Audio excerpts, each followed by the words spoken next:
kanilang bagong pictorial para sa seryeng What's Wrong with Secretary Kim, pinatunayan nina Kim Chiu at Paulo Avellino ang kanilang husay sa pagganap bilang mga pangunahing characters. Ang nasabing serye ay isang adaptasyon mula sa sikat na Korean drama na may parehong pamagat. Ang kanilang bagong pictorial ay nagbigay diin sa mainit na chemistry ng dalawang bida na nagdulot ng excitement sa mga manunood na abangan ang kanilang pagtatambal sa What's Wrong with Secretary Kim. Sa mga larawan, makikita ang kanilang natural na chemistry at ang magandang samahan sa likod ng kamera na nagbibigay buhay sa kanilang mga karakter.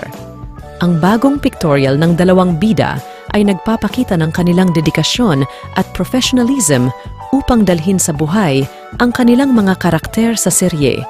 Sa abot ng kanilang makakaya, nangangako sila na magdala ng kasiyahan at inspirasyon sa bawat manunood ng What's Wrong with Secretary Kim. Kinilig ang mga fans sa kanilang mga photos at sinabing sobrang compatible daw talaga ang dalawang stars. Makikita rin sa pictures na very comfortable na sila sa isa't isa.